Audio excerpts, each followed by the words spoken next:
Friend, welcome to my channel Pratishth classes. मैं हूं मीना मिश्रा और आज हम क्लास 9 का जो ट्रायंगल चैप्टर है वो स्टार्ट करने जा रहे हैं। तो सबसे पहले हम लोग ये रिवाइज करेंगे कि अभी तक हमने ट्रायंगल के बारे में कितना जाना है और कितना हम जानते हैं। उसके बाद हम लोग एक्सरसाइज के क्वेश्चन स्टार्ट करेंगे। तो ट्रायंगल वो तो आपको पता ही है, क्या होता है triangle? Polygon made of three side, a closed figure made of three side is called triangle। जिसमें 3 साइड होंगे वो ट्रायंगल होता है। ओके, अभी ट्रायंगल में अगर आपको मैं ऐसा, ये तो आप सब जानते हैं, this is called triangle A B C. ये हो गए इसके वर्टेक्स ए बी सी, इसको हम क्या बोलेंगे? वर्टेक्स। और अगर तीनों को साथ में बोल रहे हैं तो वर्टाइसेस। उसके बाद इसमें ये साइड कौन से हैं? A B, A C and B C, ये तीनों इसके साइड हैं, side of triangle.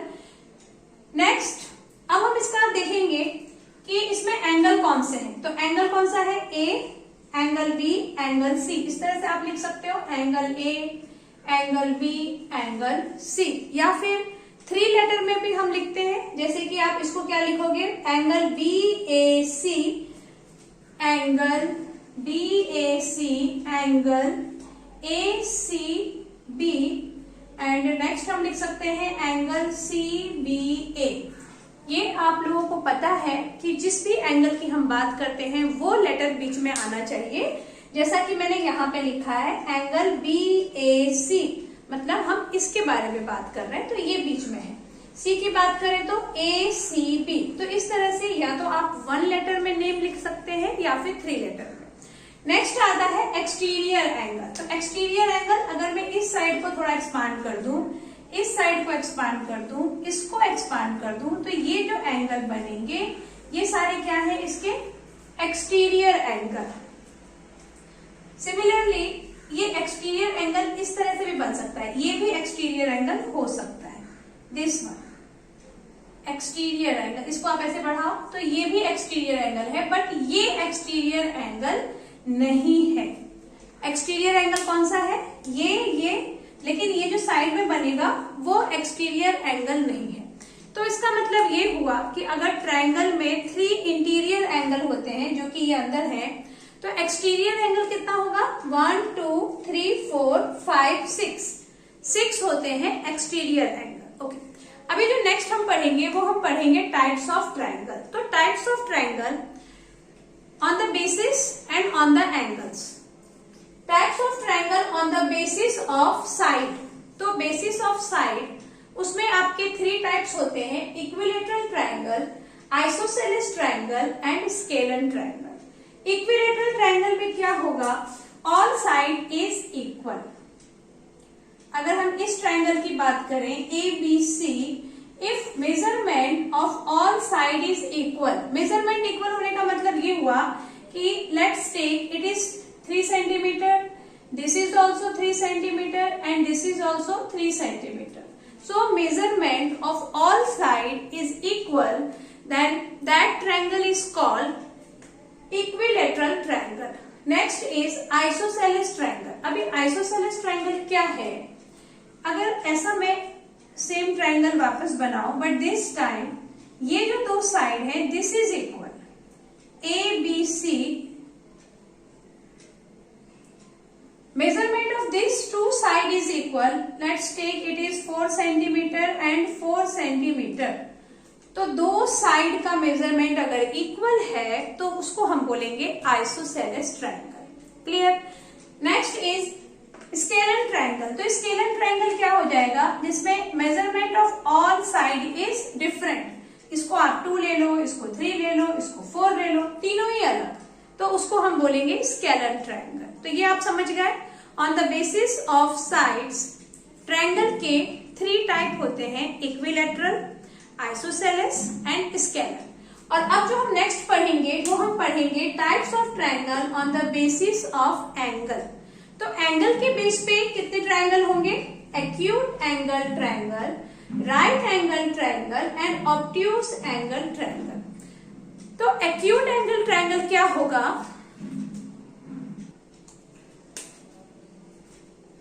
A triangle, जैसे मैंने यहाँ पे एक ट्रायंगल बनाया, और 3 angle is acute angle. Acute angle मतलब measurement of angle is greater than 0 degree and less than 90 degree.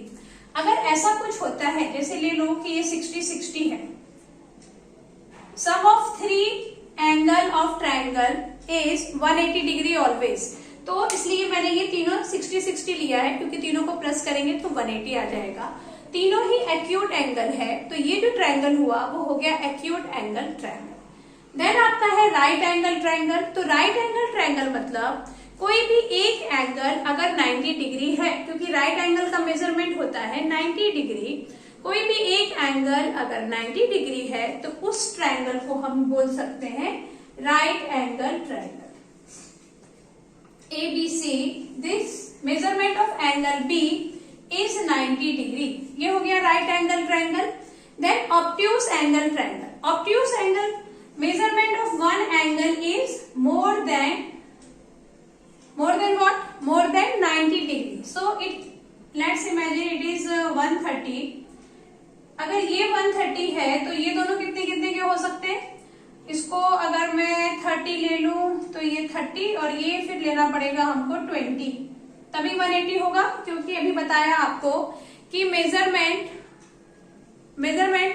sum of measurement of all 3 angle of a triangle should be 180 degree only। 180 degree से ज्यादा नहीं हो सकता है, 180 degree से कम भी नहीं हो सकता है, 180 डिग्री ही होना है।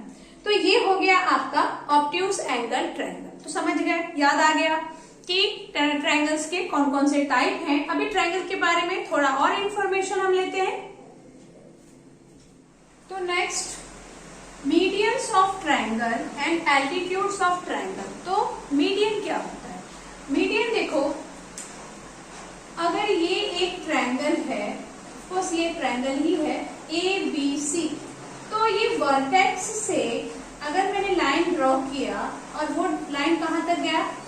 अपोजिट साइड के मिड पॉइंट तक। ये जो M है ये मिड पॉइंट है अपोजिट साइड, ये वर्टेक्स है, वर्टेक्स का अपोजिट साइड है BC and M is the mid point of BC।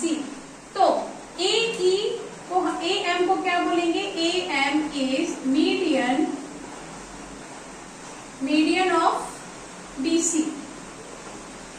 Median clear हुआ? मीडियन के लिए ये जरूरी है कि वो मिड पॉइंट को ही कांटेक्ट करे, मतलब आप ये बोल सकते हैं कि मीडियन जो है वो अपोजिट साइड को 2 इक्वल पार्ट में डिवाइड करता है। यानी क्या हुआ यहाँ पर? BM is equal to MC, क्योंकि AM is the median of BC। ऐसे ही हम लोग कितना मीडियन ड्रॉ कर सकते हैं? 3 median we can draw. 3 median हम क्यों ड्रॉ कर सकते हैं? क्योंकि हमारे पास 3 वर्टेक्स है, तो आप BE को भी मीडियन ले लेंगे और CF भी क्या हो गया? मीडियन हो गया। और ये जितने भी मीडियन हैं वो इक्वल पार्ट में साइड को डिवाइड करेंगे। यहाँ मैंने ये 1 1 2 2 3 3 क्यों लिखा है? इससे आपको ये पता चलेगा कि ये साइड इसके इक्वल है, ये साइड इसके इक्वल है और ये साइड इसके इक्वल। ओके, मीडियन क्लियर हो गया। Now altitude of triangle. तो कितनी बार क्या होता है कि हम लोग एल्टीट्यूड और मीडियन में कंफ्यूज होते हैं, तो वो मैं आपको यहाँ पे क्लियर करती हूँ। देखो, एल्टीट्यूड जो है वो हमेशा परपेंडिकुलर होगा, यानी 90 डिग्री का एंगल बनाएगा, लेकिन ये जरूरी नहीं है कि वो मिड पॉइंट को कांटेक्ट करे, कहीं भी हो सकता है, लेकिन वो 90 डिग्री का एंगल बनना जरूरी है। यानी AM is perpendicular on BC, तब हम उसको बोलेंगे कि वो उसका एल्टीट्यूड है। लेकिन मीडियन में 90 डिग्री का एंगल बनना जरूरी नहीं है, उसमें ये जरूरी है कि वो मिड पॉइंट को टच करे, तभी वो मीडियन है। और एल्टीट्यूड है मतलब 90 डिग्री एंगल होना ही होना। ओके, सो ये तो हो गया ट्रायंगल के बारे में। अब हम पढ़ेंगे क्राइटेरियन फॉर कॉन्ग्रुएंस। कोई भी 2 ट्रायंगल कॉन्ग्रुएंस कब होंगे? जब वो बिल्कुल ही एक जैसे हों। बिल्कुल एक जैसे से मतलब है कि उनके साइड भी इक्वल है और उनके एंगल्स भी इक्वल है। तो यहाँ पर अगर हम किसी भी 2 ट्रायंगल को चेक करें तो 3 साइड इक्वल होगा, 3 एंगल्स इक्वल होंगे, मतलब कि आपके पास टोटल 6 केसेस है जिसको आपको इक्वल बताना है। लेकिन ऐसा नहीं होता है। अगर हमने एनी 3 भी इक्वल बोल दिया तो उसके बेसिस पे हम बोल सकते हैं कि दिस 2 ट्रायंगल इज कॉन्ग्रुएंट। वो 3 कौन से हैं? तो देखो, जो फर्स्ट एक्सिम है SAS, S मतलब साइड, A मतलब एंगल, S मतलब अगेन साइड। यहाँ पर जैसे कि अगर मैं ऐसा कोई ट्रायंगल ड्रॉ करूं PQR एंड ये वाला ट्रायंगल है STU, और मैं आपको बोलूं कि ये दोनों साइड, ये दोनों इक्वल है, ये इसके इक्वल है और ये एंगल दोनों इक्वल है, तो यहाँ पर SAS एक्सिम्स काम करेगा। ये जरूरी है कि जो 2 साइड हैं उन दोनों साइड से जो एंगल बन रहा है वही एंगल इक्वल होना चाहिए। जैसे अगर मैंने आपको बोला कि ये दोनों साइड इक्वल है बट ये वाला एंगल इक्वल है इसके, तब हम यहाँ पर SAS एक्सिम यूज नहीं कर पाएंगे, क्योंकि ये जो एंगल है ये दोनों एंगल इस साइड से नहीं बन रहा। तो जो 2 साइड हमने इक्वल बोले उन दोनों साइड से बनने वाला एंगल ही इक्वल होना चाहिए, तभी हम SAS एक्सिम के हेल्प से इन दोनों ट्रायंगल को क्या बोलेंगे? Triangle PQR is congruent triangle STU। ये कॉन्ग्रुएंट का साइन।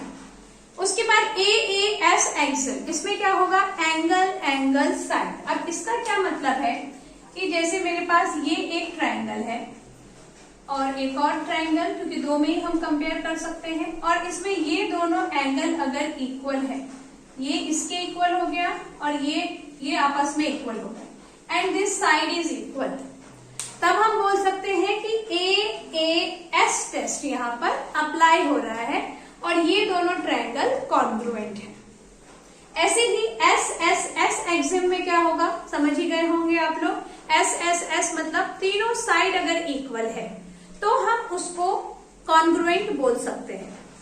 SSS का मतलब क्या हो सकता है कि अगर आपने ऐसे 2 ट्रायंगल लिया और 3 साइड इज इक्वल, ये इसके इक्वल हो गया, ये दोनों आपस में इक्वल हो गए और ये इक्वल हो गया, तो उस केस में यहाँ पर SSS एक्सिम से हम इन दोनों को कॉन्ग्रुएंट बोलेंगे। अब नेक्स्ट है RHS Exim, right angle, hypotenuse and side. मतलब क्या कि 2 ट्रायंगल है, वो दोनों ट्रायंगल, सबसे पहली बात तो कि राइट एंगल ट्रायंगल होना चाहिए, उसके बाद उसका हाइपोटेनस इक्वल होना चाहिए, और अगर एक और साइड इक्वल है तो उस बेस पे हम उसको RHS एक्सिम से हम क्या बोल सकते हैं कि वो ट्रायंगल कॉन्ग्रुएंट है। अभी देखो कैसे होगा ये। जैसे ये मैंने यहाँ पे एक राइट एंगल ट्रायंगल बनाया और एक और राइट एंगल ट्रायंगल, तो ये तो 90 डिग्री है, और अगर मैं बोलूं कि hypotenuse is equal and this side is also equal, तो आप क्या बोलेंगे? हम यहाँ पर क्या ऐसा बोल सकते हैं कि यहाँ SAS एक्सिम भी काम करेगा? नहीं करेगा। SAS एक्सिम क्यों काम नहीं करेगा? क्योंकि ये दोनों साइड अगर हम इक्वल बोल रहे हैं तो हमें ये वाला एंगल इक्वल प्रूफ करना पड़ेगा, तभी हम इसको SAS एक्सिम लगा सकते हैं। लेकिन यहाँ पर RHS लगेगा, क्यों? क्योंकि ये राइट एंगल है दोनों में, दोनों का ये जो हाइपोटेनस वो इक्वल है और एक साइड भी इक्वल है, तो इसलिए अगर ऐसी कोई कंडीशन हमें मिलती है तो हम उस ट्रायंगल को कॉन्ग्रुएंट बोल सकते हैं on the basis of RHS Exim. Okay, clear हो गया? तो हमने काफी सारा रिवाइज कर लिया है। अब हम एक्सरसाइज के क्वेश्चन स्टार्ट करेंगे। Question number 1, which of the following pairs of triangles are congruent? तो यहाँ पे हमारे पास 5 क्वेश्चन है, उसमें से 1 और 2 अभी हम कर रहे हैं, बाकी उसके बाद देखेंगे। तो यहाँ पे आपको कंडीशन दी हुई है ट्रायंगल ABC एंड DEF। तो यहाँ हम ट्रायंगल बनाते हैं ABC and DEF, ABC and this is DEF। ये 2 ट्रायंगल बन गए, और उसके बाद क्या बोला? BC is equal to EF, मतलब BC और EF इक्वल है, AC is equal to DF and angle C is equal to angle F. ये तीन चीजें हमें दी हुई है और इस इंफॉर्मेशन के बेसिस पे आपको ये बोलना है कि क्या ये कॉन्ग्रुएंट होगा। तो अभी जो हमने एक्सिम्स पढ़े, एक्सिम्स ऑफ कॉन्ग्रुएंसी, वो हम चेक करेंगे। तो क्या है यहाँ पे देखो, कैसे लिखेंगे आप इसको, इन triangle ABC and triangle DEF। हमने क्या देखा दोनों ट्रायंगल में, AC is equal to DF and this is given, ये रीजन लिखना जरूरी है। Then BC is equal to EF and this is also given। और नेक्स्ट क्या है, angle C is equal to angle F, it is given। Therefore triangle ABC is congruent triangle DEF। कौन सा Exim लगा है यहाँ पे, SAS, क्योंकि दो साइड के बीच में बनने वाला एंगल ये इक्वल है। तो SAS एक्सिम्स ऑफ कॉन्ग्रुएंसी हम क्या लिखेंगे, by SAS axiom of congruency.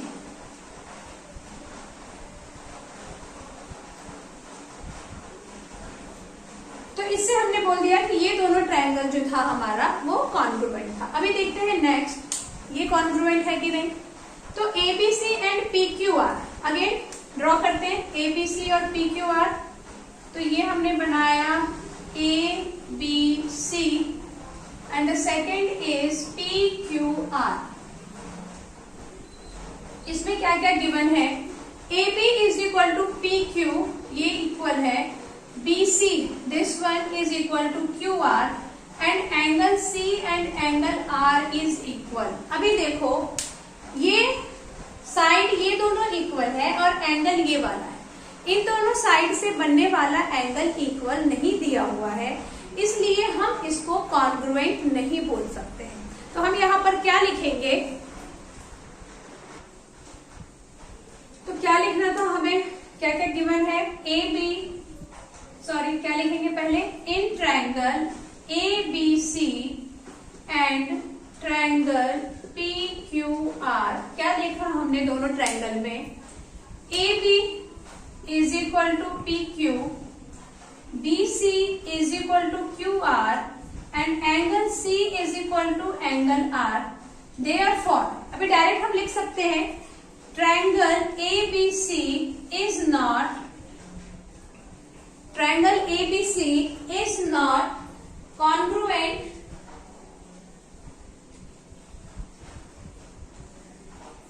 या फिर आप एक साथ लिखते हैं, triangle ABC and triangle PQR are not congruent because angle C and angle R is not included angle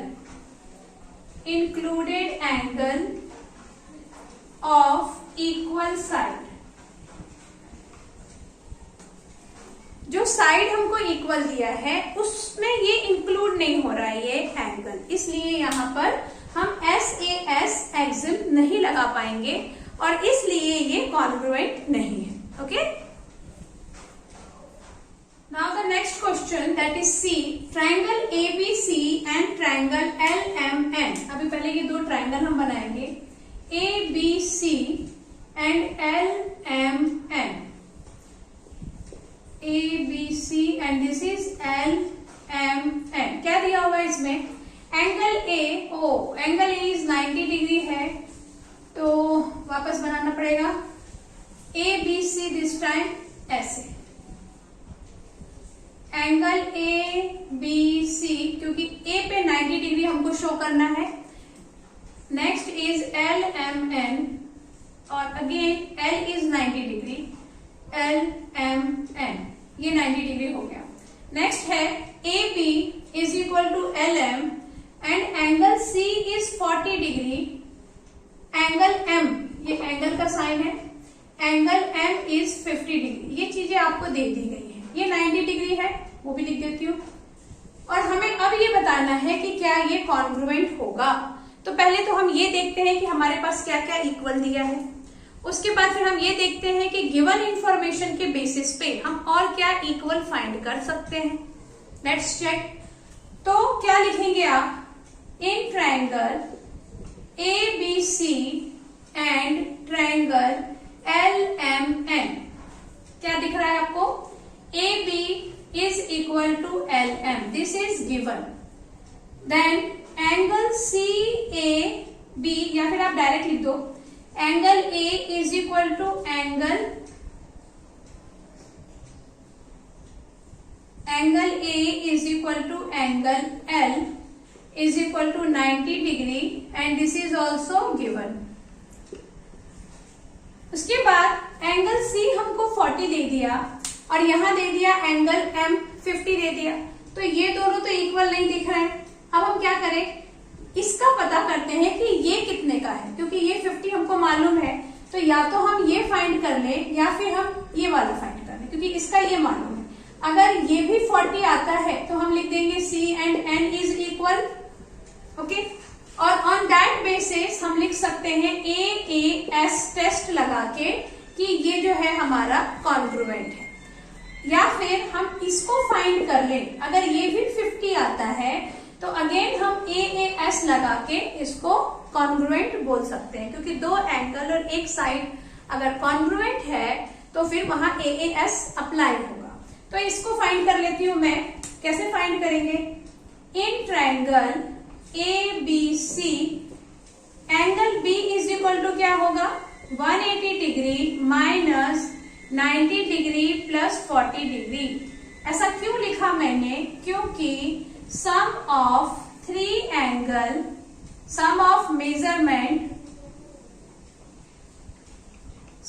measurement of three angle of a triangle is 180 degree. ये आप सबको पता है कि तीन एंगल को अगर आप प्लस करोगे तो 180 डिग्री ही आएगा, तभी वो ट्रायंगल बन सकता है।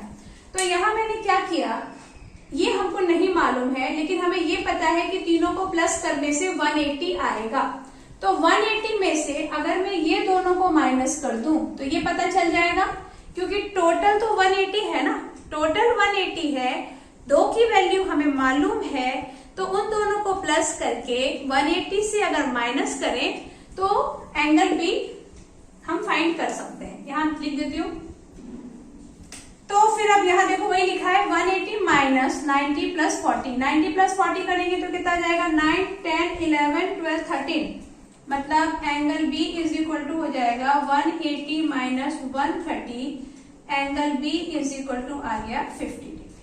अभी एंगल B 50 मिल गया और एंगल M इज ऑलरेडी 50 है, तो यहाँ लिख दें therefore angle B is equal to angle M। Clear. अब एंगल B और एंगल M जब इक्वल हो गया तो इसका मतलब ये हो गया कि triangle ACB is congruent triangle, इसका नाम क्या था, LMN by AAS axiom of congruency. Clear. तो ये भी हमारा कॉन्ग्रुएंट है। अभी हम चेक करेंगे D, ये कॉन्ग्रुएंट है कि नहीं। तो यहाँ पर ABC और DEF बनाना है, जिसपे B पे 90 और E पे 90 होना चाहिए। तो कुछ ऐसा ट्रायंगल बनेगा ABC, क्योंकि यहाँ 90 बनना है, एंड इसका नेमिंग हम कैसे करेंगे, DEF है तो DEF, अगेन ये 90 है। उसके बाद AC और DF दे दिया है, हाइपोटेनस इक्वल दे दिया है। तो क्या हम इसको कॉन्ग्रुएंट बोल सकते हैं, हम इसको कॉन्ग्रुएंट नहीं बोल सकते हैं, क्योंकि यहाँ पर right hand side, right angle, hypotenuse और साइड वो एक्सिम्स अप्लाई होता अगर इन्होंने हमें एक और साइड इक्वल दिया होता, लेकिन नहीं है। सिर्फ हमारे पास ये 90 डिग्री है और हाइपोटेनस दो इक्वल है, तो एक और साइड इक्वल नहीं दिया है, इसलिए यहाँ पर RHS अप्लाई नहीं होगा। तो हम क्या लिखेंगे यहाँ पर, तो क्या लिखा, in triangle ABC and DEF angle B is equal to angle E 90 degree given, then AC is equal to DF, this is also given, but one more side is not given equal, therefore ABC and DEF is not congruent. Okay, तो question number 1 के सारे questions हमने कर लिए हैं। अब आगे के question. Question number 2, in the given figure P is a point in the interior of angle ABC। ये देखो, ये एंगल ABC है, इसमें जो P है वो इंटीरियर पॉइंट है। उसके बाद if PL is perpendicular on BA, PL मतलब ये कहां परपेंडिकुलर है, on BA, and PM this one is perpendicular on BC। और परपेंडिकुलर भी कैसे है कि PL is equal to PM, ये दोनों जो साइड है वो इक्वल है। हमें प्रूफ क्या करना है कि जो BP है is the bisector of angle ABC, उसका एंगल बाइसेक्टर है BP। कोई भी एंगल बाइसेक्टर कब होता है, जब उस एंगल को वो इक्वल टू पार्ट में डिवाइड करे। बाइसेक्ट करना मतलब होता है इक्वल टू पार्ट में उसको डिवाइड करना। क्लियर? तो अभी इसका मतलब हमें ये प्रूफ करना है कि अगर ये दोनों एंगल हम इक्वल बोल दें तो उसके बेसिस पे हम बोल सकते हैं कि BP इज अ बाइसेक्टर। अब ये दोनों एंगल इक्वल हम कैसे बोले, इसके लिए क्या करें, हम इस ट्रायंगल और इस ट्रायंगल को कंपेयर करते हैं। अगर हम इन दोनों ट्रायंगल को कंपेयर करेंगे तो हमें क्या दिखेगा, PM is equal to LP, ये तो गिवन है, देन ये 90 डिग्री और ये भी क्या है, यहाँ पे 90 डिग्री दिया हुआ है, ये M और L ये 90 डिग्री है, देन ये जो है साइड, ये कॉमन साइड है, हाइपोटेनस, ये 90 डिग्री, तो ये इसका हाइपोटेनस, ये 90 डिग्री, तो यही इसका भी हाइपोटेनस। तो दोनों का हाइपोटेनस इक्वल है, वन साइड इक्वल है और 90 डिग्री का एंगल भी है, मतलब हम यहाँ पर RHS एग्जिम्स यूज कर सकते हैं और इन दोनों को हम कॉन्ग्रुएंट बोल सकते हैं। तो स्टार्ट करते हैं लिखना। क्या लिखेंगे हम, गिवन क्या दिया हुआ है, एंगल ABC, उसके बाद हमें दिया हुआ है PM is perpendicular on BC and PL is perpendicular on AB। और प्रूफ क्या करना है, to proof BP is angle bisector, BP is angle bisector of angle ABC। तो स्टार्ट करेंगे प्रूफ करना। सॉल्यूशन में क्या करने वाले हैं, हम इन दोनों ट्रायंगल को कंपेयर करेंगे। In triangle LBP and triangle PBM, तो दोनों ट्रायंगल को जब आप कंपेयर करेंगे तो हमने क्या देखा, PMB angle PMB is equal to angle PLB। और क्यों है ये इक्वल, क्योंकि ये दोनों ही 90 डिग्री बना रहे हैं, 90 डिग्री, और ये चीज भी आपको क्या है, गिवन है, परपेंडिकुलर है, तो परपेंडिकुलर होगा तो 90 डिग्री तो बनाएगा ही। उसके बाद नेक्स्ट हमने क्या देखा, क्या PM is equal to LP, ये भी हमें दिया हुआ है, PL is equal to LP and this is also given. उसके बाद ये जो BP है ये हमें कॉमन साइड दिख रहा है, तो BP is equal to BP, this is common side. अब जब आपके पास एक एंगल यहाँ पे हाइपोटेनस RHS हम अप्लाई कर रहे हैं, क्योंकि ये हमारा राइट एंगल, उसके बाद ये हाइपोटेनस और ये साइड दिया हुआ है, तो हम यहाँ लिख सकते हैं therefore triangle LBP is congruent triangle PBM by RHS axiom of congruency। तो दोनों कॉन्ग्रुएंट हो गए। अब अगर दोनों कॉन्ग्रुएंट हो गए तो हम कुछ भी इक्वल बोल सकते हैं, मतलब इसके जो दो एंगल हैं, जो साइड है, उन सबको भी हम इक्वल बोल सकते हैं, क्योंकि हमने बोल दिया कि वो दोनों ट्रायंगल कॉन्ग्रुएंट हैं। और कॉन्ग्रुएंट का मतलब कि सब कुछ इक्वल है। लेकिन हम यहाँ सारा कुछ लिखते नहीं बैठेंगे, हमें जिसकी रिक्वायरमेंट है बस वही लिखेंगे। तो रिक्वायरमेंट किसकी है कि हम इन दोनों एंगल को कॉन्ग्रुएंट लिख दें, तो वही करेंगे हम। देयरफॉर एंगल, इसका नाम क्या है, LBP, LBP is equal to angle PBM। और क्यों होगा ये equal, by CPCT, corresponding part of congruent triangle. तो ये दोनों इक्वल हो गया। अब हमने बता दिया कि ये दोनों ट्रायंगल तो भाई इक्वल है, इसका मतलब ये जो BP है ये क्या है, एंगल बाइसेक्टर, तभी तो उसको इक्वल टू पार्ट में डिवाइड किया। Therefore BP is angle bisector of angle ABC। Clear? Okay, अभी next question number 3। In the given figure equal side BA and CA of triangle ABC।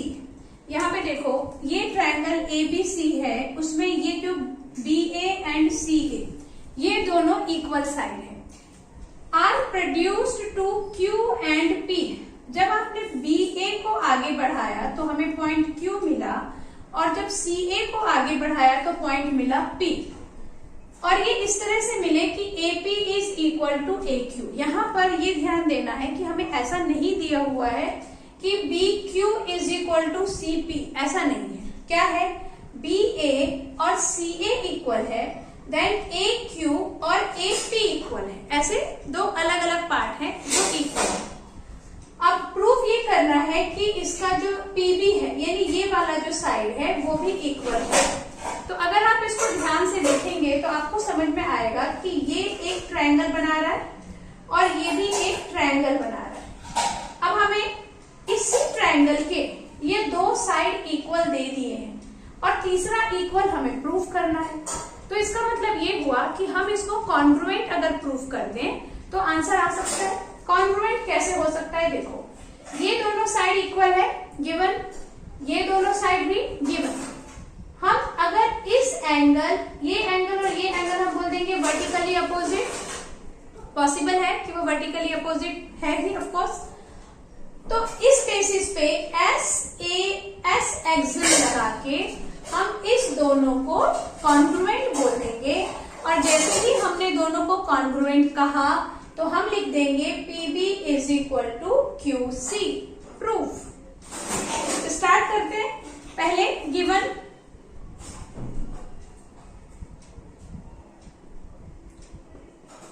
Triangle ABC and AB is equal to AC दिया हुआ है, उसके बाद PA is equal to AQ भी दे दिया हमको। और प्रूफ क्या करना है, to proof BP is equal to, या फिर क्या लिखा है PB is equal to QC, PB is equal to QC ये प्रूफ करना है। तो स्टार्ट करेंगे सोल्यूशन। जैसा कि मैंने आपको बोला कि हम इन दोनों ट्रायंगल को कंपेयर करेंगे। एग्जाम में आपको कैसे पता चलेगा कि इन्हीं दोनों को कंपेयर करना है। तो देखो सबसे पहली बात कि हमें ये दोनों साइड इक्वल दिया है तो इससे तो कुछ खास मालूम नहीं पड़ेगा। ये जो दोनों साइड अलग से बोला ना कि इक्वल है, तो ये साइड इस ट्रायंगल से बिलोंग नहीं कर रहा, बड़े वाले ट्रायंगल से। ये किससे बिलोंग कर रहा है, इन दोनों छोटे से बिलोंग कर रहा है। और तीसरी बात ये कि इसी का ये साइड हमें इक्वल प्रूफ करना है, जो हम इसको लेके नहीं कर सकते। इसके लिए हमें यही दोनों ट्रायंगल ही लेना पड़ेगा, तभी हम उसको कॉन्ग्रुएंट बोलेंगे। तो स्टार्ट करेंगे। PB is equal to PC हो गया। Solution in triangle PAB and triangle QAC। क्या देखा हमने दोनों ट्रायंगल में? AB is equal to AC, AB is equal to AC and this is given. Then PA is equal to AQ, it is also given. And the next हमने बोला कि ये vertically opposite हम बोल सकते हैं, मतलब angle PAB is equal to angle QAC। ये क्या है? Vertically opposite. तो वर्टिकली अपोजिट एंगल होने की वजह से वो भी इक्वल होगा। Therefore triangle PAB is congruent triangle QAC by which exams? यहाँ पर क्या बोला हमने? SAS exam of congruency. और जब हमने इसको कॉन्ग्रुएंट प्रूफ कर दिया है, मतलब ये दोनों ट्रायंगल अगर हमारे कॉन्ग्रुएंट हैं, तो फिर ये साइड तो कॉन्ग्रुएंट होगा ही। Therefore PB is equal to QC by CPCT। ओके। Question number 4, in the given figure median AD median है, और मीडियन अभी हमने डिस्कस किया था कि मीडियन मतलब कि जो D होगा वो मिड पॉइंट होगा, और मिड पॉइंट होने का मतलब है कि D ने इस BC को इक्वल टू पार्ट में डिवाइड किया। इसका मतलब कि BD is equal to DC। ये चीज इन्होंने हमें इनडायरेक्टली दिया हुआ है। तो AD ऑफ ट्रायंगल ABC, इसके बाद AD ऑफ ट्रायंगल ABC, ये जो AD है, AD जो मीडियन था, इसको प्रोड्यूस करना मतलब कि उसको और आगे हमने बढ़ाया, एक्सपांड किया। इसको प्रोड्यूस करके ये यहाँ तक लेकर आए DM तक, और उसके बाद MC परपेंडिकुलर है, दिया हुआ है। If BL and CM are perpendiculars drawn on AD and AB produced. ये जो BL है ये AD के ऊपर परपेंडिकुलर हो गया, और CM is perpendicular on AD produced. इसी लाइन को जब हमने आगे बढ़ाया तो उसके ऊपर परपेंडिकुलर CM है। ओके, हमें प्रूफ क्या करना है कि BL और CM कॉन्ग्रुएंट होंगे, इक्वल होंगे, सॉरी। तो BL और CM इक्वल है। कभी भी आपको एग्जाम में, क्योंकि यहाँ तो हम यही एक्सरसाइज कर रहे हैं तो हमें पता है कि क्या करना है, लेकिन एग्जाम में जब पूरी बुक में से क्वेश्चंस आते हैं, बहुत सारे चैप्टर्स में से आते हैं, तो उस टाइम ये याद नहीं रहता कि इसमें प्रूफ क्या करना है। तो उसके लिए हिंट ये है कि अगर इक्वल कोई भी साइड अगर आपको बोल दिया है कि इसको इक्वल प्रूफ करो, चाहे साइड या फिर एंगल, तो आप सबसे पहले इसी के बारे में सोचेंगे कि क्या इसको कॉन्ग्रुएंट प्रूफ करके हम इक्वल प्रूफ कर सकते हैं। या फिर एक और हिंट ये है कि अगर आपको कुछ चीजें इक्वल दी हुई हैं और कुछ इक्वल प्रूफ करना है, तो ऑफ कोर्स उसमें कॉन्ग्रुएंसी ही लगेगा, वो दोनों ट्रायंगल को कॉन्ग्रुएंट ही प्रूफ करना है। उसके बाद अब ये डाउट होता है कि कौन से ट्रायंगल कॉन्ग्रुएंट प्रूफ करना है, क्योंकि बहुत सारे ट्रायंगल होते हैं। अब जैसे इसी डायग्राम में हमारे पास देखो ये 1 2 3 बहुत सारे ट्रायंगल हैं, तो उसमें नहीं मालूम पड़ता कि कौन से दो ट्रायंगल हमें लेना है जिसको कॉन्ग्रुएंट हम प्रूफ करते हैं। तो उसके लिए भी ये क्लू है आपके पास कि आप पहले देखो कि जो चीजें आपको गिवन है वो किस ट्रायंगल से बिलोंग कर रही है, और जो आपको प्रूफ करना है वो किस ट्रायंगल से बिलोंग कर रहा है।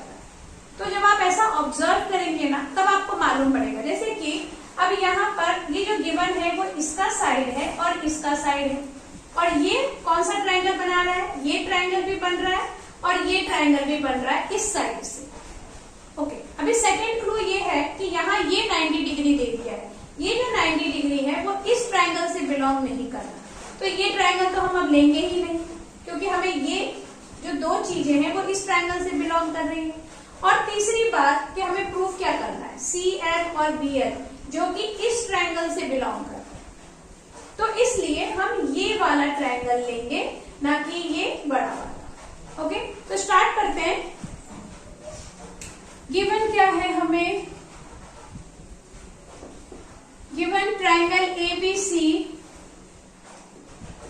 और उसके बाद ये परपेंडिकुलर दे दिया है BL is perpendicular, BL and CM is perpendicular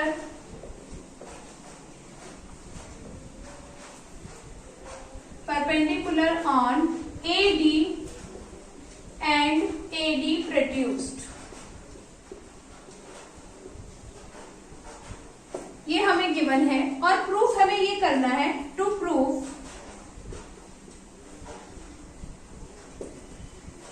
BL is equal to CM। Okay, तो स्टार्ट करेंगे। BL और CM को इक्वल प्रूफ करना है तो हम ये दोनों ट्रायंगल ही लेंगे, ये वाला और ये वाला। और अभी मैंने आपको बताया कि हमें कैसे मालूम पड़ेगा कि वो दोनों छोटे ट्रायंगल ही लेना है। हमें इसलिए मालूम पड़ेगा कि जो भी हमें गिवन है और जो भी प्रूफ करना है वो इन दोनों ट्रायंगल के ही बहुत ज्यादा क्लोज है। Solution, in triangle BLD and triangle DMC, क्या देखा हमने इसमें, BLD, angle BLD is equal to angle CMD। क्यों इक्वल है? क्योंकि ये दोनों ही 90 डिग्री बना रहे हैं, क्योंकि दोनों ही परपेंडिकुलर है। उसके बाद नेक्स्ट जो हमें गिवन है वो क्या गिवन है, BD is equal to DC, वो भी लिख लो।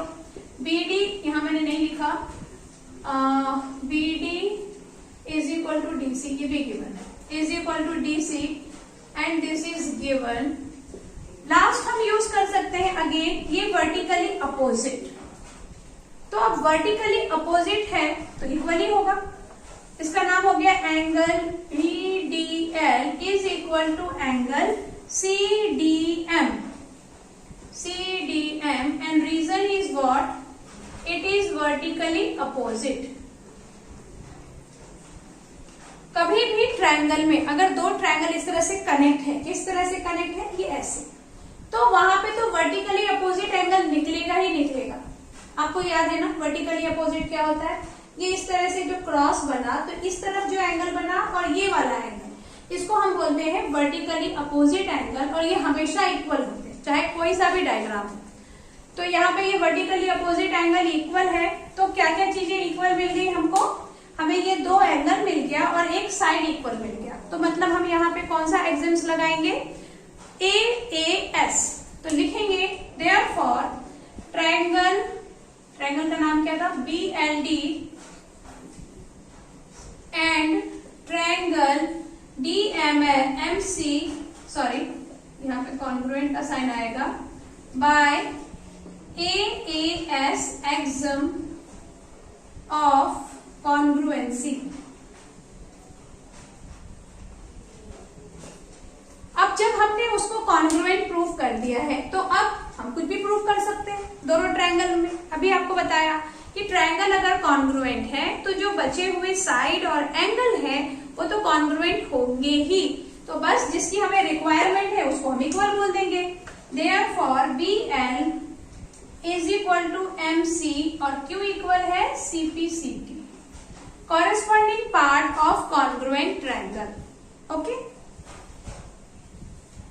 Question number 5. In the given figure, M is the midpoint of AB and CD. अब M को midpoint दिया है। कभी भी क्वेश्चन में जो चीजें दी होती है ना उस पे आपको कंसंट्रेट करना है।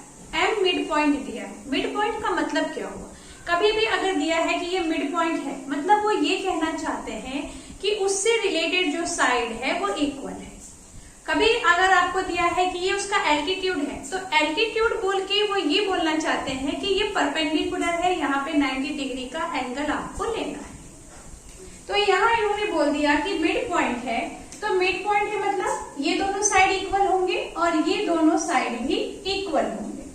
ओके, नेक्स्ट हमें क्या बोलना है, prove that CA is equal to BD, ये CA और BD को इक्वल बताना है। तो अभी यहाँ तो कोई ज्यादा कंफ्यूजन ही नहीं है क्योंकि दो ही एंगल बन रहे हैं, दो ही ट्रायंगल बन रहे हैं, बहुत ज्यादा ट्रायंगल बने ही नहीं है, तो हम आराम से बोल सकते हैं कि हमें इन ट्रायंगल को ही कंपेयर करना है। अच्छा, मैंने जो डायग्राम बनाया है उसमें ये साइड थोड़ा बड़ा है, ये साइड थोड़ा छोटा लग रहा है, लेकिन ये रफ डायग्राम है। आप जो बनाएंगे वो भी आपको रफ ही बनाएंगे, बट ये CM और MD ये इक्वल है, उतना ही आप कोशिश करना कि उतना ही रखें। तो स्टार्ट करते हैं। क्या लिखेंगे हम लोग? पहले हम लिखेंगे given figure M is the midpoint of AB and CD। तो लिखते हैं M is midpoint of AB and CD। और उसके बाद नेक्स्ट हमें क्या दिया हुआ है? प्रूफ करना है। To proof CA is equal to BD, ये प्रूफ करना है। और अब हम स्टार्ट करेंगे प्रूफ में हम क्या लिखेंगे? कौन से दो ट्रायंगल कंपेयर करना है हमें? CAM and DBM। In triangle CAM and BDM। तो CAM और BDM में हमने क्या देखा? CM is equal to MD, और दूसरा हमने देखा AM is equal to MB। और ये दोनों का रीजन हम साथ में लिख देंगे। रीजन क्या है? M is the mid point. Reason is M is the mid point. तो इसलिए इसमें कुछ ऐसा एरो बनाएंगे, M is the mid point. ये इन दोनों का रीजन है, तो इसलिए मैंने साथ में लिख दिया। नेक्स्ट वही हमारा प्यारा वर्टिकली अपोजिट एंगल, वो तो मिल ही रहा है हमको। तो हम क्या लिख सकते हैं? Angle CMA is equal to angle BMD। और रीजन हम क्या लिखेंगे? Vertically opposite angle.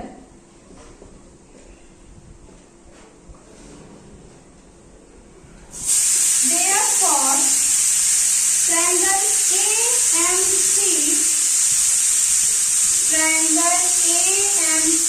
is congruent triangle BMD। और रीजन क्या है इस बार? SAS by SAS axiom of congruency। तो ये दोनों कॉन्ग्रुएंट हो गए। अब जब ये कॉन्ग्रुएंट हो गए हैं तो हम इसको बड़े आराम से बोल सकते हैं कि भाई ये भी इक्वल है, क्योंकि वो क्या है? Corresponding part of congruent triangle. Therefore CA is equal to BD और Q इक्वल है CPCD। हो गया proof. Question number 6. In the figure, PA is perpendicular AB and QB is perpendicular AB and PA is equal to QB. PA is equal to QB if PQ intersect AB at M. This PQ intersect AB at M, तो proof क्या करना है? Show that M is the midpoint of both AB and PQ। अभी M midpoint show करना है, मतलब क्या? midpoint हम कब बोल पाएंगे उसको? अगर हम ये प्रूफ कर दें कि AM is equal to MB and PM is equal to MQ, क्योंकि midpoint का मतलब ही यही है कि वो उसको टू इक्वल पार्ट में डिवाइड कर रहा है। अगर ये बोल रहे हैं कि मिड पॉइंट प्रूफ करो, मतलब इनडायरेक्टली ये हमें ये बोलना चाहते हैं कि इन दोनों को इक्वल प्रूफ करो, उसके बेस पे आप उसको मिड पॉइंट लिख सकते हो। तो मैं ऐसा इसलिए आपको एक्सप्लेन कर रही हूँ क्योंकि जनरली हम भूल जाते हैं कि अभी मिड पॉइंट करना है तो क्या करना पड़ेगा। तो कभी भी अगर मिड पॉइंट है मतलब क्या है कि वो जो दो साइड है, जो लाइन है जिसके ऊपर वो पॉइंट मिड पॉइंट है, तो वो इक्वल आपको प्रूफ करना है। अगर दिया हुआ है कि मिड पॉइंट है, इसका मतलब वो इक्वल है, ऐसा आपको दिया हुआ है, उसको आप यूज करो। यहाँ हमें मिड पॉइंट प्रूव करना है, मतलब AM is equal to MB, PM is equal to MQ, ऐसा प्रूव करना है। तो उसके लिए अगेन ये दोनों ट्रायंगल को कॉन्ग्रुएंट प्रूव करना पड़ेगा, क्योंकि कुछ चीजें इक्वल दी हुई है, कुछ इक्वल प्रूव करना है, मतलब कॉन्ग्रुएंट प्रूव करना है। ये भी मैं आपको बार बार बता रही हूँ। ओके, अब इसको कॉन्ग्रुएंट प्रूफ करने के लिए देखो, हमारे पास ये साइड इक्वल दे दिया, ये एंगल इक्वल दे दिया, और ये एंगल तो हम वर्टिकली अपोजिट बोल के इक्वल लिख ही देंगे, तो ये कॉन्ग्रुएंट प्रूफ हो सकता है। और उसके बेस पे हम लिख देंगे AM is equal to MB and PM is equal to MQ, और फिर हम लिखेंगे M इज मिड पॉइंट। काफी इजी क्वेश्चन है, इसी तरह के सारे क्वेश्चन अभी तक हमने सॉल्व किए हैं, लेकिन मेरा जो ये चैनल है ये आपकी टेक्स्ट बुक के हर एक क्वेश्चन का सोल्यूशन आपको यहाँ पर बताने के लिए ही बनाया है। तो इसलिए क्वेश्चन चाहे सिमिलर टाइप के हो या डिफरेंट टाइप के, हम लोग सारे क्वेश्चन यहाँ पे सॉल्व करेंगे। तो स्टार्ट करते हैं इसको सॉल्व करना। पहले हम क्या लिखें, गिवन। तो गिवन में आपके पास है AB and PQ intersect at M। उसके बाद नेक्स्ट हमें दे दिया है, परपेंडिकुलर भी दिया है, PA is perpendicular on AB and QB is perpendicular on AB। दोनों ही AB पे परपेंडिकुलर है। और साथ ही हमें और क्या दे दिया है, PA is equal to QB and PA, हाँ नेक्स्ट हमें दे दिया है PA is equal to QB। Now to proof, अभी क्या क्या प्रूफ करना है वो देखें। टू प्रूफ में आएगा AM इज, नहीं सीधे हम लिखें कि M is the mid point, ये प्रूफ करना है। M is the mid point of AB and PQ, इन दोनों का मिड पॉइंट है, ये हमें प्रूफ करना है। तो क्या स्टार्ट करेंगे, प्रूफ स्टार्ट कैसे करेंगे, अभी मैंने आपको बताया, दोनों ट्रायंगल को हमें कंपेयर करना है। कौन से दो triangle, AMP and BMQ। In triangle AMP and triangle BMQ, क्या देखा हमने जब हम दोनों ट्रायंगल को कंपेयर कर रहे हैं, तो हमने देखा कि AP is equal to BQ, और ये क्या है हमें गिवन है, दिस इज इक्वल। उसके बाद this angle and this angle is equal, मतलब angle PAM is equal to angle QBM, और क्यों इक्वल है, क्योंकि वो दोनों ही 90 डिग्री है। 90 डिग्री क्यों है, क्योंकि हमें परपेंडिकुलर दिया है। एक बात और आपको याद रखना है, अगर परपेंडिकुलर कहीं भी बोल रहे हैं, मतलब वहां आपको 90 डिग्री यूज करना है, वहां 90 डिग्री के बारे में ही वो बताना है। ओके, तो ये 90 डिग्री हो गया। उसके बाद मैंने आपको बोला ये वर्टिकली अपोजिट है तो इक्वल होगा, इसको लिख देते हैं।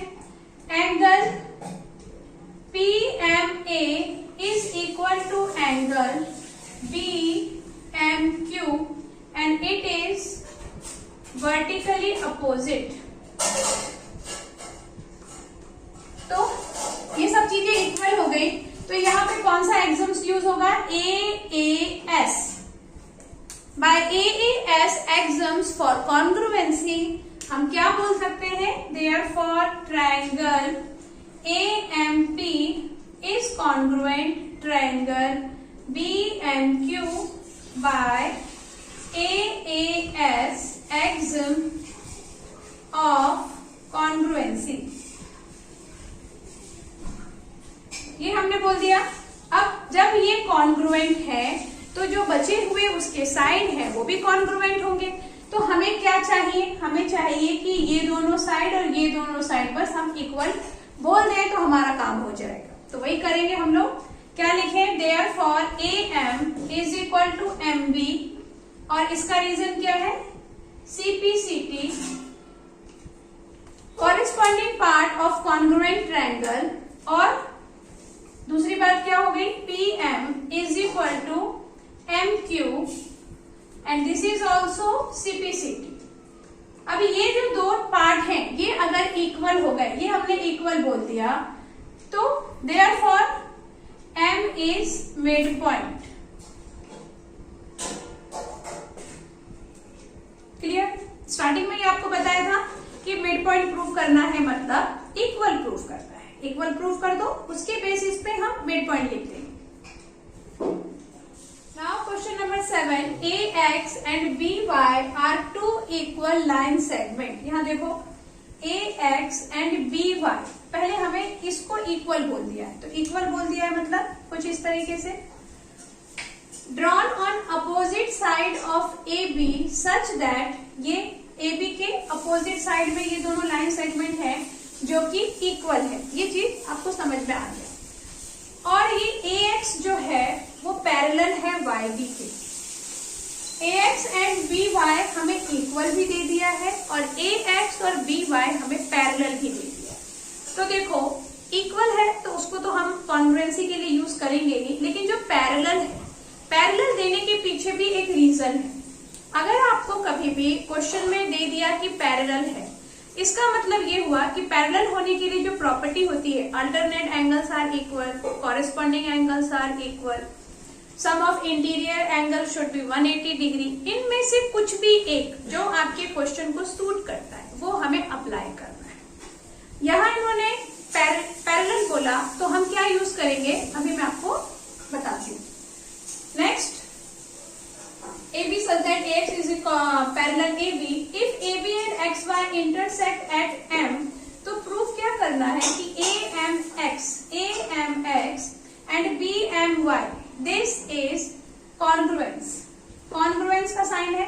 सेकेंड हमें प्रूफ करना है sorry, AB and XY bisect each other at M, again bisect proof करना है या मिड पॉइंट प्रूफ करना हो, दोनों का बात मतलब एक ही होता है, क्योंकि बाइसेक्ट का मतलब भी बाय यानी इक्वल, सेक्ट यानी सॉरी बाय मतलब दो और सेक्ट मतलब पार्ट, दो पार्ट में कर रहा है मतलब वो दो इक्वल पार्ट ही होंगे।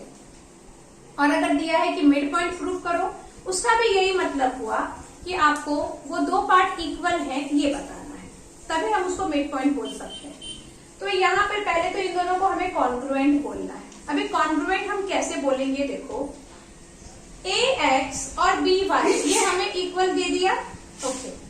दूसरी बात कि यहाँ पर बोला है कि ये दोनों पैरेलल भी हैं। अब अगर ये दोनों पैरेलल हैं तो इसका मतलब ये एंगल X और ये एंगल Y इक्वल होगा, क्योंकि वो दोनों हो गए अल्टरनेट एंगल। अगर ये दोनों लाइन आप पैरेलल ले लो, इसको आप ट्रांसवर्सल ले लो, तो ये दोनों एंगल अल्टरनेट एंगल होने की वजह से इक्वल है।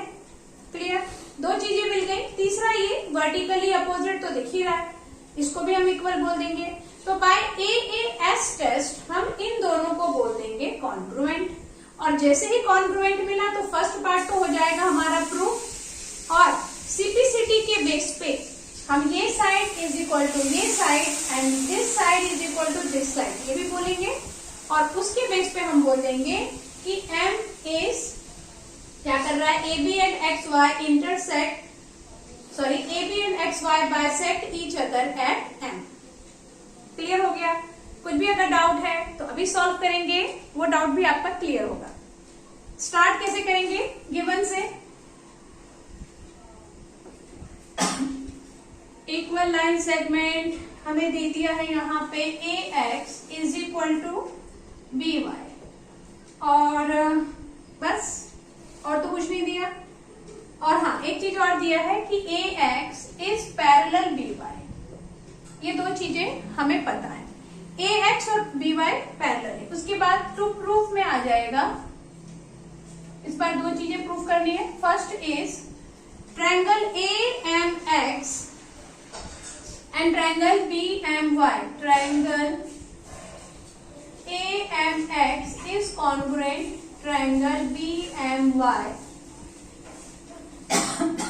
सॉरी। और सेकेंड जो हमें प्रूफ करना है AB and XY bisect each other at M, ये हमें प्रूव करना है। तो स्टार्ट करते हैं टू प्रूफ।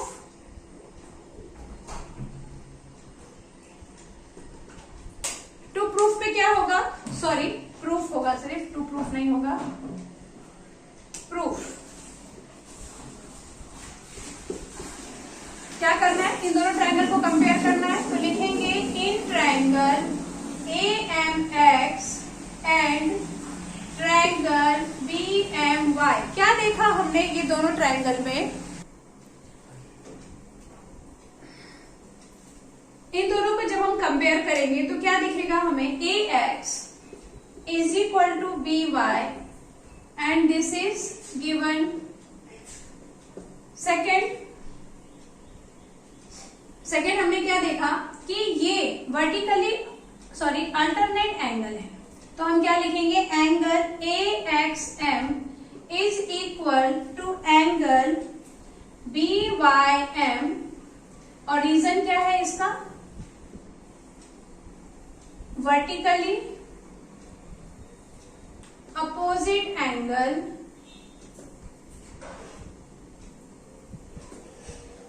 क्या दिया हुआ है हमको, AX इज पैरेलल BY।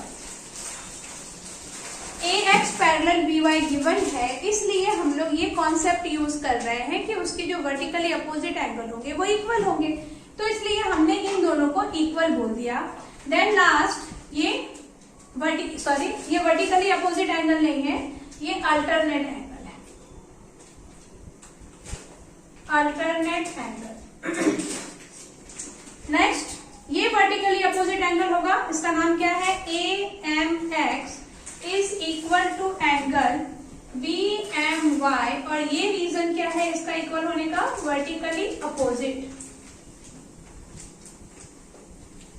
तो इसके बेस पे हम क्या बोल सकते हैं कि triangle AMX is congruent triangle BMY by, यहाँ पे कौन सा टेस्ट अप्लाई हुआ, AAS axioms of congruency, AAS axiom of congruency।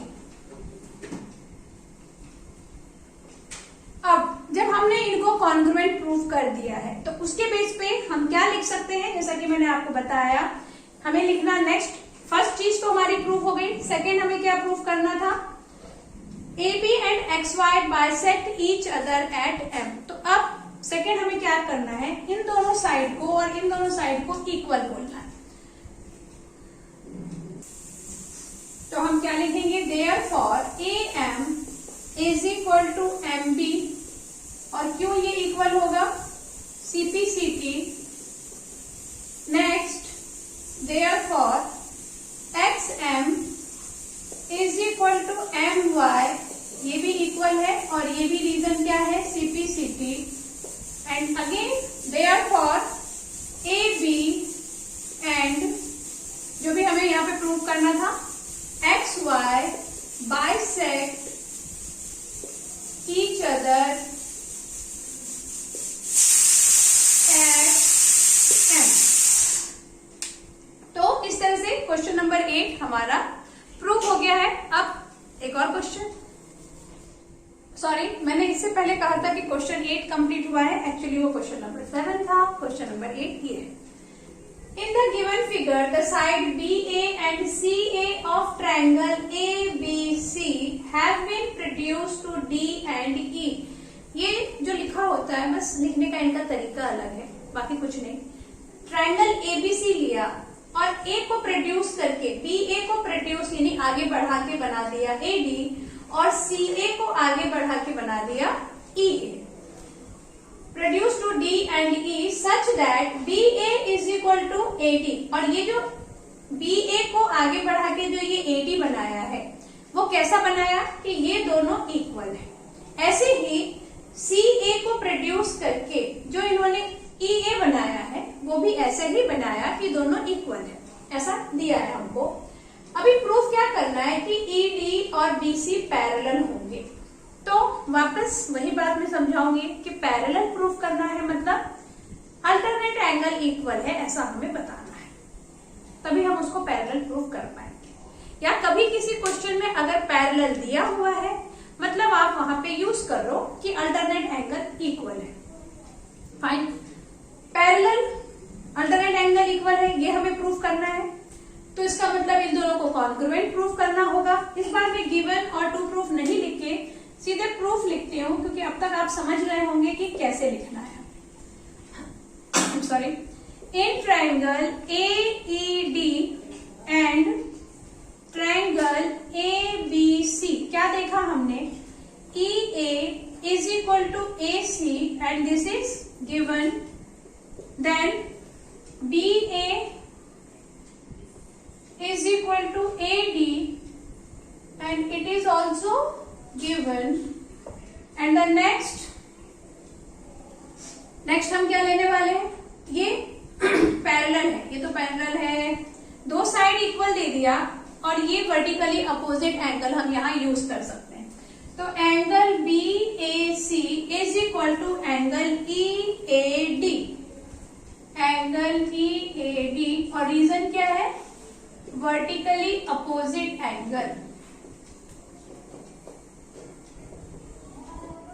अभी तीन चीजें मिल गई हमको इक्वल, दो साइड मिल गया, उसका इंक्लूडेड एंगल भी मिल गया। जैसे यहाँ देखो ये दोनों साइड और ये एंगल इक्वल है, तो मतलब क्या होगा यहाँ पे SSA test. Therefore triangle AED is congruent triangle ABC by SAS axiom of congruency। अभी जैसे ही ये कॉन्ग्रुएंट प्रूफ हो गया तो हम बोल सकते हैं कोई भी एक पेयर ले लो आप अल्टरनेट एंगल का, और हम बोल सकते हैं कि ये एंगल भी इक्वल है और ये अल्टरनेट एंगल है। देयरफॉर ये दोनों लाइन जो है साइड वो पैरेलल है। तो हम क्या लिखेंगे, angle AED is equal to angle ACB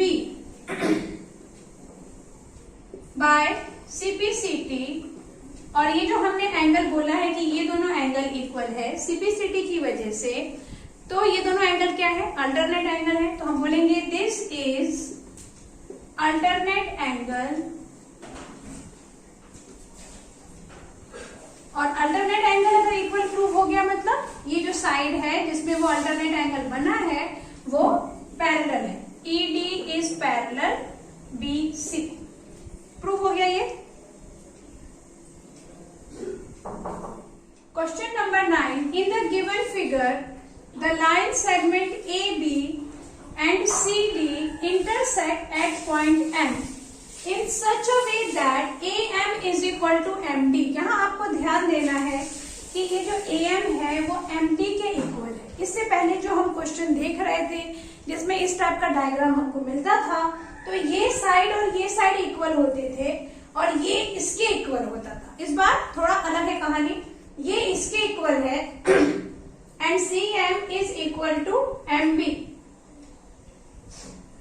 proof क्या करना है कि AC is equal to DB, but AC may not be parallel to BD। Parallel नहीं भी हो सकता है, लेकिन इक्वल तो हो ही जाएगा। कॉन्ग्रुएंट तो हम प्रूफ कर ही देंगे। कॉन्ग्रुएंट हम कैसे प्रूफ कर देंगे, ये साइड इक्वल, ये साइड इक्वल, वर्टिकली अपोजिट, तो कॉन्ग्रुएंट। पहले इतना करें फिर देखते हैं आगे क्या करना है, कैसे वो पैरेलल नहीं होगा, क्योंकि इसके पहले जो हमने इस टाइप के क्वेश्चन किए तो उसमें तो वो पैरेलल था। तो यहाँ पे क्या डिफरेंस है वो अब हम देखेंगे। गिवन में क्या है आपके पास, line segment ABCD intersect at point, जो गिवन है AM is equal to MD, और दूसरा आपको दे दिया है CM is equal to MB। और टू प्रूफ में क्या है, to proof AC is equal to BD, ये हमें प्रूफ करना है। AC is equal to BD. AC may not be parallel to BD. Second, AC may not parallel to BD. अभी start करेंगे हम प्रूफ। तो प्रूफ में पहले तो कॉन्ग्रुएंट प्रूफ करना है, तो इसके लिए इन दोनों ट्रायंगल को कंपेयर करना पड़ेगा। ट्रायंगल का नाम क्या है? In triangle AMC and triangle BMD। क्या देखा हमने दोनों में? AM is equal to MB, sorry AM is equal to MB नहीं था, AM is equal to MD है। MD given and second CM is equal to MB. CM is equal to MB and this is also given. अब यहाँ पे ये हम use कर सकते हैं वर्टिकली अपोजिट एंगल, तो वही हम यूज करेंगे। Angle AMC is equal to angle BMD, reason vertically opposite. अब इसके बेस पे हम ये तो बड़े आराम से बोल सकते हैं, therefore triangle AMC is congruent triangle BMD, और हम क्यों बोल सकते हैं? By SAS axiom of congruency. ये तो हमने बोल दिया। अब जो सेकेंड थिंग्स था कि ये दोनों लाइन पैरेलल क्यों नहीं होगा, क्योंकि इससे पहले हमने इसी टाइप के क्वेश्चन मतलब डायग्राम में पैरेलल बोला है। अभी देखो इन दोनों डायग्राम को अगर मैं मतलब ये जो दोनों ट्रायंगल है जो ज्वाइंट है, अगर मैं उसको थोड़ा अलग करके आपको बताऊं तो ये कैसा होगा। इसको अगर आप यहाँ ड्रॉ कर रही हूं, मैं वापस सेपरेट कर देती हूँ दोनों को, जो भी ज्वाइंट हैं उनको अगर आप सेपरेट करके देखोगे तो आपको समझ में आएगा कि एक्चुअल प्रॉब्लम क्या है। ये हो गया आपका MAC और अगेन MBD, ऐसा ये डायग्राम है। इसमें देखो क्या दिया हुआ है, AM यानी ये वाला साइड इक्वल है किसके? MD के। MD कहाँ है? ये B इधर है, MD इसके इक्वल है, ये साइड इसके इक्वल है, and CM this side is equal to MB, इसके इक्वल है। ये नेमिंग में थोड़ा गड़बड़ हो गया, MAC है तो MDB होना चाहिए, क्योंकि कॉरेस्पॉन्डिंग साइड इक्वल होता है MDB। अब यहां पर AM इज इक्वल MD और MC is equal to MB, MC is equal to MD, यानी ये साइड इसके इक्वल है, ये साइड इसके इक्वल है, और उसके बाद इसको तो हमने वर्टिकली अपोजिट बोल दिया। अब बचे हुए एंगल्स में कौन से एंगल इक्वल होंगे? तो देखो ये A इक्वल हो जाएगा D के और C इक्वल हो जाएगा B से, क्योंकि कॉरेस्पॉन्डिंग एंगल ही इक्वल होते हैं। ऐसा नहीं कि आप किसी भी एंगल को किसी के भी इक्वल बोल देंगे। तो A और D कहाँ है? इस डायग्राम में A और D यहाँ है। तो अगर मैं बोलूं कि AC और DB पैरेलल है तो A और D एंगल जो है वो अल्टरनेट एंगल नहीं है, तो इसलिए ये यहाँ पर हम इसको ये नहीं बोल सकते कि वो लाइन पैरेलल है। तो क्या लिखेंगे हम? Therefore angle A is equal to angle D by CT but it is not alternate angle. Alternate angle नहीं है, इसलिए क्या होगा? AC and DB is not parallel. Okay, clear हो गया? Very good. तो बस इस लेक्चर को हम यहीं पे एंड करते हैं और आगे के जो क्वेश्चंस हैं वो नेक्स्ट लेक्चर में डिस्कस करेंगे। Thanks for watching.